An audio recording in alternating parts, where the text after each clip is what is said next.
المكونات: الكنافة نصف كيلو كنافة مجمدة لسهولة التفتيت. المادة الدهنية: كوب سمنة بلدي ذائبة يفضل خلطها بمعلقة زبدة للريحة.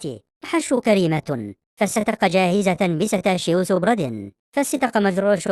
الكريمة: القشطة الكذابة كاب لبن ثاني معلقة كبيرة. نشا معلقة كبيرة. كريمة فستق اختياري لتعزيز الطعم. الشربات: السيرب 2 كوب سكر كوب مية عصيرة. ليمون يكون بارد وتقيل. خطوات التحضير: 1. تجهيز الكنافة: فتفتل الكنافة وهي مثلجة بإيدك أو في الكبة لحد ما تبقى ناعمة. ضافي عليها السمنة السائحة وقلبيها كويس جدا لحد ما كل فتفوتة تتغلف بالسمنة. 2. طبقة الكريمة: السر في القوام على البارد قلب اللبن والنشاء. وارفعيهم على النار لحد ما القوام يتقل.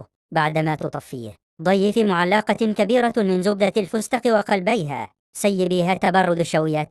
3. الرص الصينية: دهني صينية سمنة كويس وحطي نص كمية الكنافة واضغطي عليها بصينية أصغر عشان تبقى متساوية.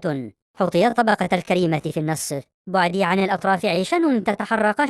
وزعي خيوط من زبدة الفستق ورشة فستق مجروش فوق الكريمات.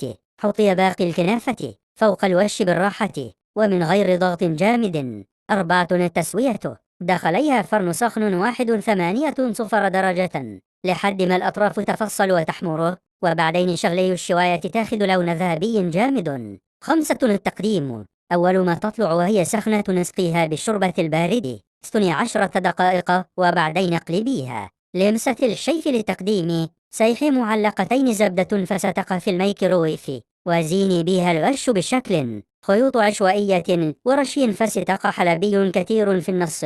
تحبي أقول كائز تعملي زبدة الفستق في البيت بأقل تكلفة بدل ما تشتري. البرطمان الغالي: تابعونا عشان نعمل فيديو طريقه عمل البيستاشيو.